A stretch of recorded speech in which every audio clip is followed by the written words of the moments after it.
stop à la stupide money. On n'est plus en 2021, les choses ont changé. Ça sert à rien de vouloir gagner de l'argent rapidement. Et je m'en rends compte parce que sur le YouTube Game, eh bien, il y a encore plein de choses de ce style. Donc, si on met gagner de l'argent en 2024 sur YouTube, alors c'est soit moi qui suis expatrié depuis un trop long moment et je ne sais pas comment les mentalités sont en France, si elles ont évalué, etc. En tout cas, je vois encore trop de trucs qui, pour moi, enfin, ça me saute tellement aux yeux que c'est scammy que je me dis, à quel moment on peut continuer de faire du contenu comme ça et continuer de vouloir aller sauter sur la dernière occasion. Donc voilà, si je veux gagner de l'argent, bon, ok, là on est sur plutôt du business en ligne. Et encore la partie business en ligne, pourquoi pas, mais tous ces mecs-là qui vous montrent gagner de l'argent, enfin c'est faut arrêter. Faire 189 € par jour avec Google Traduction, ok, le mec il a dû faire son plus gros jour à 189 €, il a jamais dupliqué.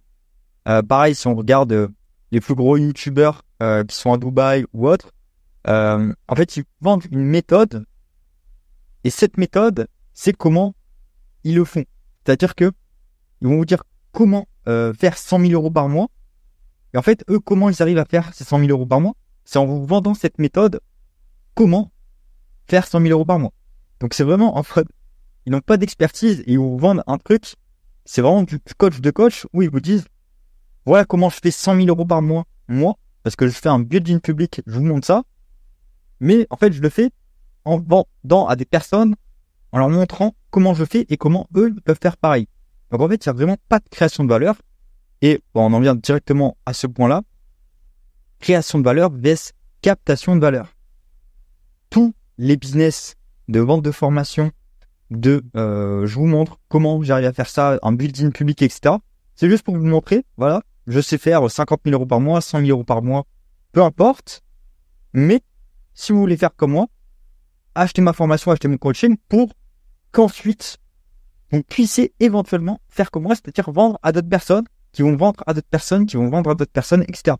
Donc c'est en mode chaîne infinie, Ponzi. Bon, j'aime pas ce terme parce que beaucoup de choses sont Ponzi dans la société actuelle, société capitaliste. Mais ce qu'il faut bien comprendre, c'est que il y a jamais de création de valeur, c'est que de la captation et on transmet de la valeur. On achète une formation, on duplique, on revend cette formation, on met dans notre tête, etc. Et ça fait que de la captation de valeur qui est complètement différent de la création de valeur. La création de valeur, c'est de rajouter une plus-value à quelque chose. Je parle pas d'une plus-value en rajoutant, je sais pas quoi, une petite cacahuète. C'est vraiment créer de la valeur sur un produit, améliorer la vie des gens, améliorer le confort, peu importe, améliorer les finances éventuellement, mais en apportant vraiment quelque chose de concret, d'utile, qui va perdurer dans le temps. Et le problème de la captation, si on en vient plutôt à la partie investissement, c'est que la plupart des projets crypto, Web3, sont vraiment Ponzi. Et c'est vraiment le problème du Web3 où n'importe quel projet, il va se dire, ok, j'ai envie d'aller sur le Web3. Ce que je vais faire, c'est que, en fait, mon projet, il est cool, il marche. Je vais vendre un NFT, par exemple. En vendant ce NFT sur, à une communauté, eh bien, ils vont récupérer de la trésorerie. Cette trésorerie, ils vont la redistribuer petit à petit au fil du temps. Mais du coup, ils prennent de la valeur et ils la redonnent sans avoir une vraie création. La création, éventuellement, elle peut être communautaire, mais voilà, prennent de l'argent, il y a des fonds avec un NFT, puis ils la redistribuent en mode revenu passif là-dessus. Mais ils n'arriveront jamais à redistribuer plus que ce qu'ils ont levé. C'est pour ça que la plupart des projets Web3, la communauté est perdante et le projet est perdant parce qu'il n'a pas un vrai modèle économique avec une vraie plus-value qui apporte. Et derrière, il ne s'en sort jamais, il est obligé de relever des fonds, etc. Mais en Web3, comme c'est un marché hypé, un marché sur 3-4 ans en fonction des bull runs, eh bien, le projet meurt. C'est pour ça que tous les cycles, tous les 4 ans, le top 10 des crypto-monnaies est complètement différent d'un bull run à l'autre. Le top 2, généralement, c'est toujours le même, Bitcoin, Ethereum. On verra si ça change. Mais c'est le problème en Web3 où les boîtes n'arrivent pas à trouver un business model rentable. Si on en vient pourquoi on n'est plus en 2021, parce qu'en 2021, et même moi, je l'assume, tout ce qui était revenu passif, argent facile, il y avait tout qui montait. Si on fait un petit point en arrière, c'était période Covid. Le Covid, tout est à l'arrêt. Merde, faut relancer l'économie. Donc, on imprime des billets à fond. Et donc, tout le monde a de l'argent. L'argent est plus facile à emprunter. Il y a plus d'argent en circulation. Donc, l'argent va dans des actifs. Ça peut être marché crypto, ça peut être les actions, le marché des montres qui avait aussi explosé. Et aussi, les gens dépensent beaucoup plus avec les primes, etc. Donc, tous les business en ligne ont explosé. Et c'est à ce moment-là où les gens pouvaient vendre des formations, des PDF à droite à gauche qui n'avaient pas forcément de valeur, mais vu qu'ils spammaient à fond, les gens avaient de l'argent, ça les dérangeait pas. Et du coup, beaucoup de personnes ont pu devenir millionnaires de cette façon. Sur la partie internautes, que oui, les internautes, c'est qui? C'est ceux qui consomment du contenu, moi également. Eh bien, se sont déjà fait scam, je me suis déjà fait scam. Quand j'ai gagné de l'argent trop rapidement, je l'ai perdu vraiment facilement, parce que tout simplement, je voulais réinvestir sur n'importe quoi, et le n'importe quoi à l'époque, c'était vraiment des scams en tout genre. Même parler du connu FTX, qui malheureusement était un scam, mais bon, difficile de prévoir tout ça. Eh bien, une fois qu'on est passé par ça, une fois que l'internet est passé par ça, on ouvre les yeux et on est beaucoup plus éduqué sur qu'est-ce qui est une arnaque ou pas. Et généralement, on veut de l'éthique. On en a marre d'aller sur la dernière opportunité à la mode. En ce moment, c'est beaucoup de OnlyFans Manager, les trucs comme ça. J'investis sur des je ne sais quoi. Les mêmes coins, on va y venir. Et du coup, on veut plus des investissements éthiques. On veut plus des business éthiques qui apportent vraiment une création de valeur. On en revient ici où c'est complètement différent. Une création de valeur et une captation de valeur qui n'apporte aucune utilité. Et du coup, qui dit éthique dit durée et sur le long terme. Ça me fait marrer parce que vraiment sur YouTube, on voit des nouveaux YouTubeurs vraiment popper de partout. Tout le monde fait un building public, je construis comment je vais atteindre 10 000 euros par mois, etc. Mais ces mecs-là, au bout de 3 mois, il n'y a plus rien. Parce que c'est dur. YouTube, c'est dur. Que ce soit YouTube, que ce soit un autre réseau social, ou que ce soit juste tenir quelque chose dans la durée, c'est hyper dur. Et je sais de quoi je parle parce que j'ai commencé sur YouTube en 2020. On a passé le bull run et je faisais des 5 000, 10 000 vues. Ensuite, 2022, 2023, bear market, je faisais des 50 vues. Et là, où je parle plus de start-up, je fais 100 vues, 200 vues peut-être. En tout cas, j'ai une audience plus qualifiée, donc ça me va complètement. Mais ce que je veux dire, c'est tenir une activité sur le long terme qui ne rapporte pas d'argent, c'est très compliqué. Et pourtant, c'est de cette façon qu'on arrive à faire grossir une communauté, on arrive à construire des choses et à créer de la valeur plutôt que d'en capter. Et il y a plein de nouveaux YouTubeurs qui arrivent, qui se lancent, qui a 3 mois, qui apportent pas trop de valeur parce qu'au final, ils n'arrivent pas à faire 10 000 euros par mois. Et puis ensuite, on les voit plus parce qu'ils abandonnent. Donc, au final, comment identifier un projet qui est éthique, où on aura beaucoup moins de risques. Bien sûr, il y a toujours des risques d'arnaque à droite à gauche. Là-dessus, eh bien, c'est de voir de la durée et de voir des projets sur le long terme avec des personnes qui montrent et qui sont un minimum transparents. Tout le délire des revenus passifs.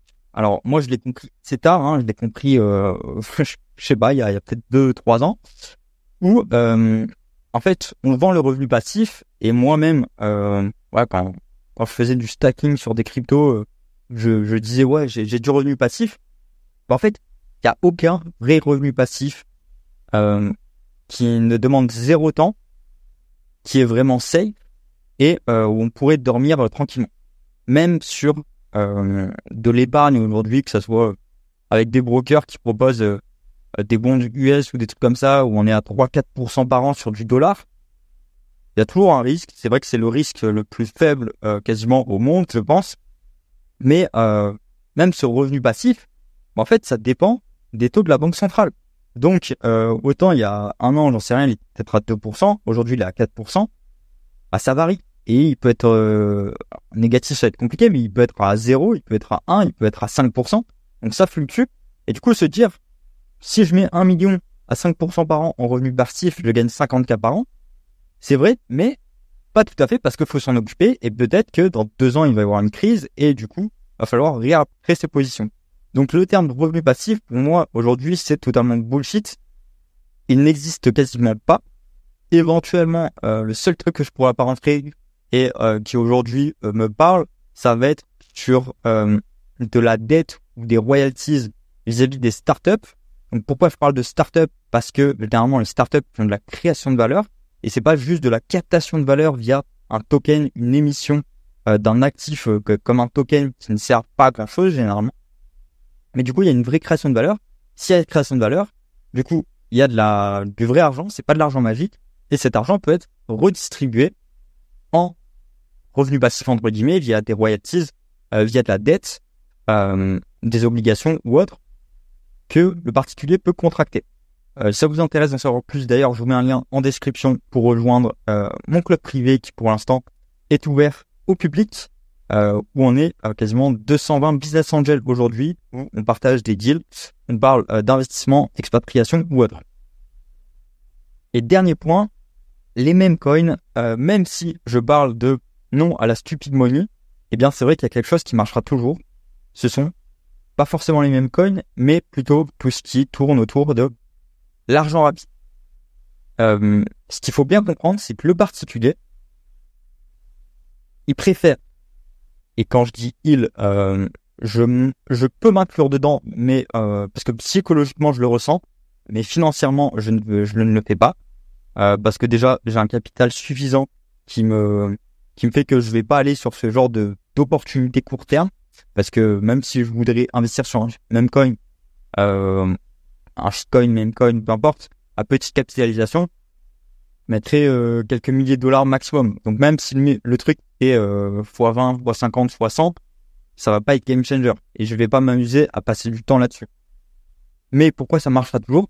Parce que le particulier préfère mettre 100 dollars et espérer gagner 100 000 euros plutôt que mettre 10 000 euros et peut-être qu'il gagnera 100 000 euros, mais dans plusieurs années. C'est un peu la loterie et c'est ce qui attire. C'est pourquoi le casino ça marche, pourquoi la loterie ça marche.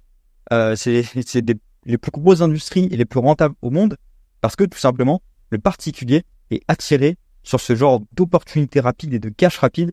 Donc c'est pour ça que ça marchera toujours. Donc c'est pas directement les mêmes coins, mais en 2024 c'est les mêmes coins.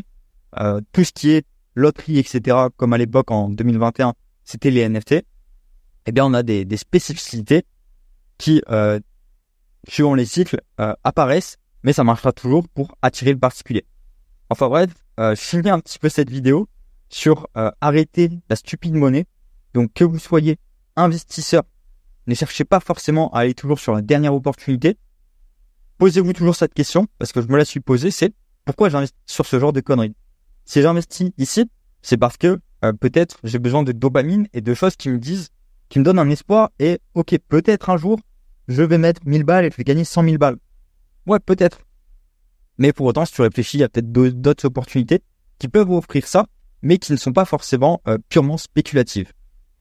Si vous êtes créateur de contenu sur YouTube, arrêtez de prendre les gens pour des cons. Les internautes se sont fait avoir, ils ont ouvert les yeux.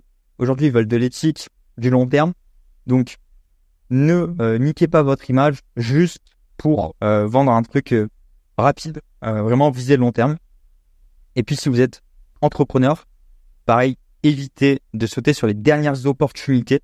Moi-même, je l'ai. C'est généralement un syndrome de l'entrepreneur. C'est parce qu'on voit les opportunités, on a envie de sauter dessus.